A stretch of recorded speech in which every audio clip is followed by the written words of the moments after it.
Are you experiencing no contact with your twin flame?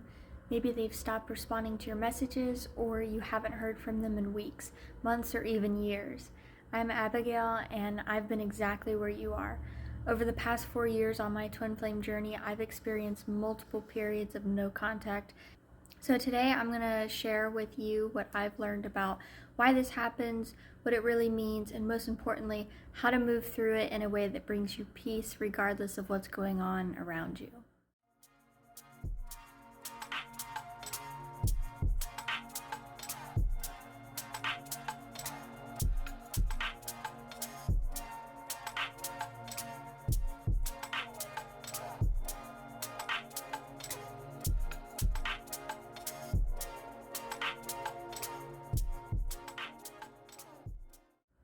So let's start with what no contact actually means on your twin flame journey. So on the surface, it's when your twin flame's not talking to you. They're not responding to your texts, your calls, your messages, not talking to you if you run into them in the street. Whatever's going on, they're ignoring your attempts to reach out, essentially. And yes, this is incredibly painful. I know I've been there multiple times with my twin flame. I understand it's a really painful experience. But here's what's really important to understand. In the twin flame journey, no contact has a much deeper meaning than just a lack of communication. Remember, you and your twin flame share one consciousness. You're actually never truly separate or not communicating. What looks like no contact on the outside is actually a mirror showing you where you're not in communication with yourself, because your twin flame is your perfect mirror. They're going to reflect all of this back to you. So I learned this the hard way when I first started my journey. Like many people, I tried the traditional no contact rule that you hear from other twin flame teachers. You don't contact them for 30 days hoping they'll miss you and come back and they'll reach out to you. Well, that resulted in 8 months of silence. Why? Because trying to control or manipulate your connection with your twin flame only pushes them further away, because nobody wants to be controlled. Your twin flame is your perfect mirror, and so they're going to reflect back any attempt to control or withhold love. And so why does no contact happen on the twin flame journey? While it feels painful, there's actually a divine purpose for it. So first, it's showing you where you're not in communication with yourself. This might show up as numbness to your feelings, avoiding parts of yourself, or disconnection from your own inner guidance, to name a few. I remember when I first started experiencing no contact, I discovered so many places where I was ignoring myself and my own needs. I couldn't believe all these places that I just wasn't even communicating with myself, I wasn't even aware of. And second, your twin flame, as your perfect mirror, is reflecting these patterns back to you. This can be a tough pill to swallow. I know it definitely was for me, but here's the empowering part of that. When you understand this, that your twin flame is mirroring you, you realize you're not a victim of the situation. You actually have the power to transform it, and you can have a different experience in your reality if you choose so. And finally, and this is important to understand as well, sometimes no contact is actually the most compassionate thing for both of you in the moment. Think of it like this. You're both in the same house, just in different rooms, tending to different aspects of your shared union. This period gives you the space to develop a strong relationship with yourself before coming together in a healthy way. And this can make being with your twin flame in the long run a lot more compassionate and gentle and just more fun and enjoyable. Now let's talk about how to actually move through no contact. This is what you really want to know, right? The most powerful tool I've found is called the mirror exercise, taught by my spiritual teachers, Jeff and Shalia.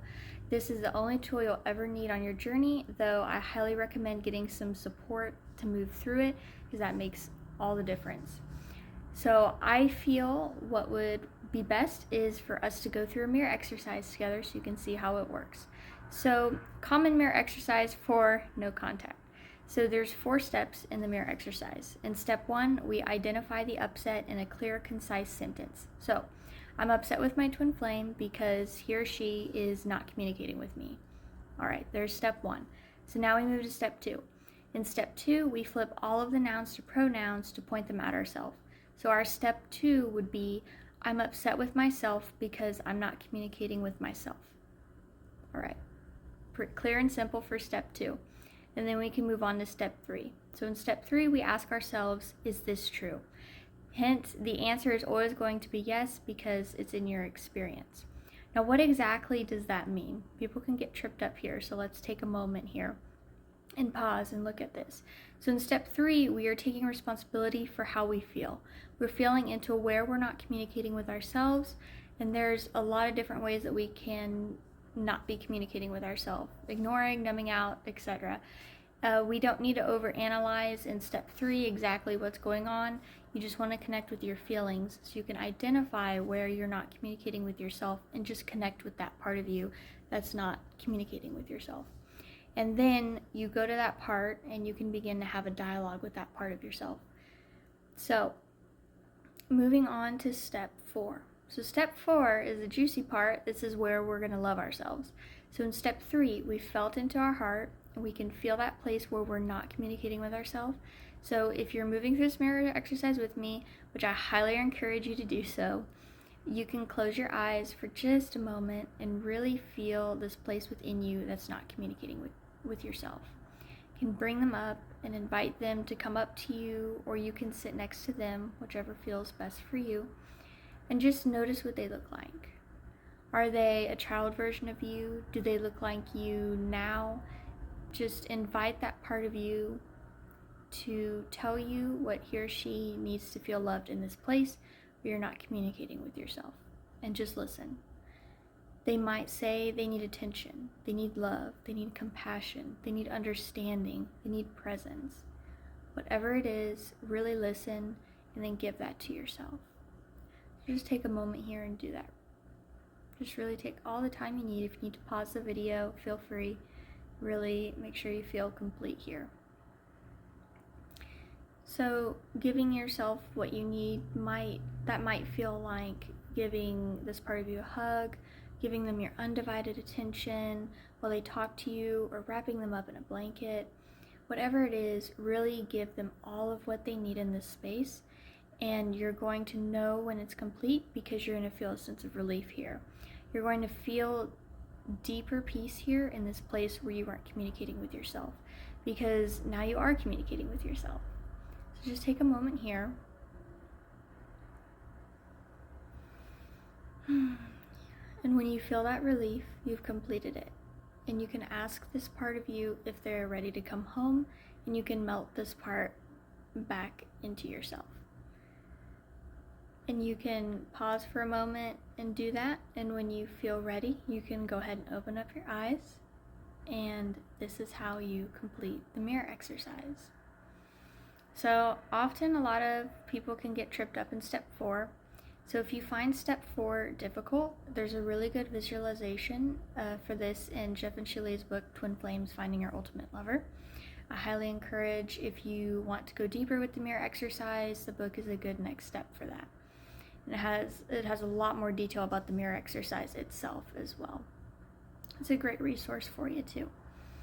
So let me add something really important about this process. It's completely normal for communication blocks to have multiple layers. I have done this mirror exercise so many times. I couldn't even tell you how many times I've done this. So each time you do it, you're uncovering a new layer, going deeper with your healing. And, don't get discouraged if you are repeating this mirror exercise. It doesn't mean that you're doing anything wrong or that you're not healing. It just means there's new layers that you're unpeeling with it. And that's okay. Communication's a big one. So remember, the goal isn't to do this work to get your twin flame, to love you, or to communicate with you. You're doing this to love yourself, to communicate with yourself. You need to be able to love yourself, because you're the only one who's going to love you. Nobody can love you for you. And your twin flame is going to reflect that back to you. But your twin flame is not going to love you for you. When I finally understood this, it transformed my whole experience of no contact.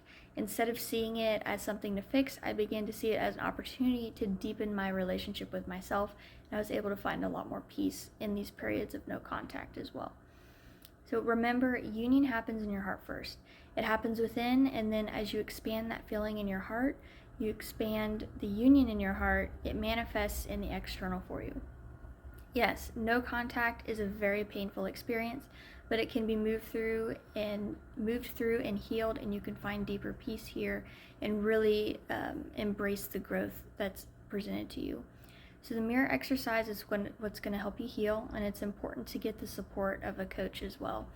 You're not meant to do this journey alone. You don't have to do it alone. There are lots of resources available, including at Twin Flames Universe, they have a Twin Flame test to see if you're ready for the journey. And there's also a great free introductory course to Twin Flames to kind of learn more and go deeper there as well.